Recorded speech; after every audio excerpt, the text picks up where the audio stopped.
Petit sujet psychologique, Oscar Miani reçoit Éléonore Tarlet, psychologue et psychothérapeute.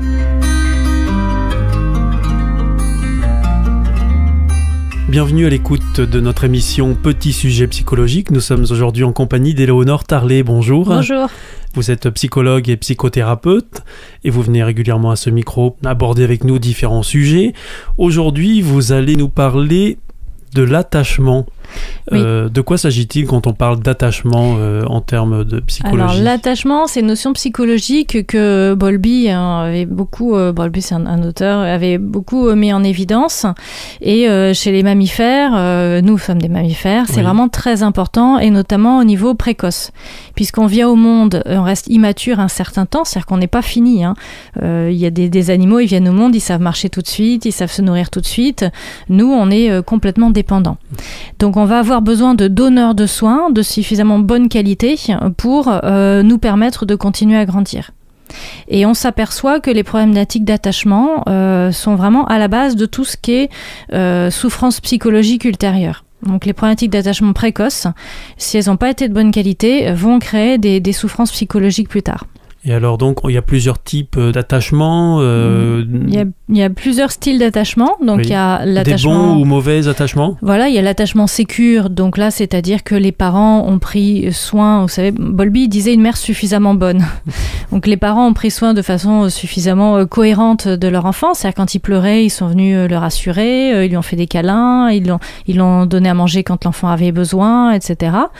On a un attachement insécure. Oui. Donc là, c'est-à-dire que l'enfant a beau pleurer, et le parent ne vient pas. Alors c'est des modes d'éducation qu'on a eu à un moment donné où on disait votre enfant, laissez-les pleurer, il faut qu'il s'habitue. Et en fait, on s'aperçoit maintenant qu'avant un certain âge, c'est très destructeur. Le petit nourrisson, le tout petit, vraiment, s'il pleure, c'est qu'il a des besoins fondamentaux à satisfaire. Soit il a faim, soit il a soif, soit il faut qu'on change, soit il fait une terreur, il faut le rassurer.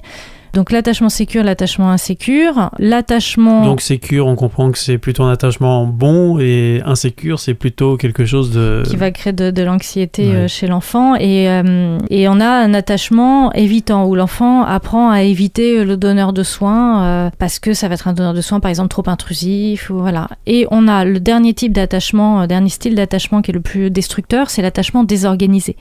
Donc là, ça va être des parents qui soit sont trop ou sont intrusifs, c'est-à-dire par exemple ils décident que l'enfant a faim à ce moment-là, ils vont le forcer à manger alors que l'enfant n'a pas faim à ce moment-là, ou soit l'enfant a des gros besoins d'être rassuré, et à ce moment-là le parent n'est pas là. Oui. Donc c'est complètement désorganisé. Alors on peut avoir cet attachement qui se construit par exemple quand la maman fait un baby blues, donc en fait elle est pas là. Donc l'enfant a beau se manifester, faire plein de trucs et la mère ne réagit pas. Donc en fait là, ce qui va se passer aussi dans l'attachement désorganisé, c'est que l'enfant va apprendre à prendre soin, par exemple, mais ça peut être d'autres stratégies, du donneur de soins pour avoir un lien suffisamment bon. Donc il apprend par exemple que quand il fait des câlins à maman ou quand il sourit, finalement ça se passe mieux pour lui. Alors, il y a un de nos enseignants, Giovanni Liotti, qui nous avait dit un jour en amphi, parmi vous, les thérapeutes, il y a 80% qui souffraient d'un attachement désorganisé. Donc, on s'était tous regardés et effectivement, on ne devient pas soignant par hasard. Donc après, l'idée, c'est de soigner ces traumas et de conserver les ressources qui sont en lien avec le prendre soin de l'autre. Mais c'est vrai que on va savoir prendre soin et être bien connecté à l'autre et bien comprendre les besoins de l'autre. Et alors, quand on souffre des différents troubles dont vous venez de faire la liste, on peut s'en sortir ? C'est toujours la question qui revient finalement, parce qu'on pose un constat, mais est-ce qu'on peut s'en sortir ? Alors, on peut toujours s'en sortir. Oui.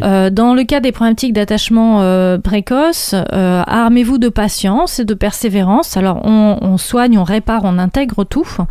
Par contre, c'est vrai que plus c'est précoce et plus on est en lien avec les problématiques d'attachement, plus c'est long. Alors, quand je dis c'est long, on part pas sur 10 ans, mais peut-être compter 2-3 ans de thérapie pour bien intégrer ces parties-là, rassurer les parties de vous qui ont souffert de ce type d'attachement. Parce que le souci, c'est que ces types d'attachements vont avoir des conséquences dans nos relations affectives actuelles ou nos relations amoureuses d'adultes. Si je souffre d'un attachement désorganisé, je vais à la fois être dans un besoin terrible de lien, de fusion, de connexion à l'autre, et une fois que je l'ai, ça va me faire une peur terrible parce que j'ai souffert de cet attachement. C'est-à-dire que quand je suis en lien, on me détruit, ou on me fait du mal, ou il se passe quelque chose. Donc ça va donner des types d'attachements amoureux qui sont assez compliqués à comprendre pour l'autre personne, et qui sont liés à ces troubles d'attachement précoce qu'on peut réparer. Est-ce que ça veut dire qu'il y a aussi une éducation ou une formation à apporter aux parents pour leurs enfants ? Moi, je pense que c'est bien que les parents se fassent accompagner. Alors aujourd'hui, il existe pas mal de supports comme ça, hein, l'école des parents, il y a des CMS avec des professionnels qui accompagnent les parents. Effectivement, pour ce qu'on sait aujourd'hui de l'état actuel des sciences et du cerveau des enfants, comment répondre au mieux aux besoins d'un enfant. Donc on n'hésite pas à se faire aider, parce que être parent, c'est pas non plus inné, hein. On sait pas comment fonctionne l'enfant, on sait pas qu'est-ce qu'il faut faire. Je veux pas en faire un enfant roi, mais je veux pas en faire un enfant traumatisé. Donc c'est pas évident. Alors effectivement, n'hésitez pas à vous faire accompagner, conseiller, hein. Voilà, donc nous arrivons au terme de cette émission. C'était Petit Sujet Psychologique. Nous étions en compagnie d'Éléonore Tarlet. Merci beaucoup d'être venue à ce micro. Merci à vous de votre accueil. On rappelle qu'on peut vous retrouver sur votre site internet, sur eleonoretarlet.fr. Et puis vous êtes aussi joignable sur YouTube.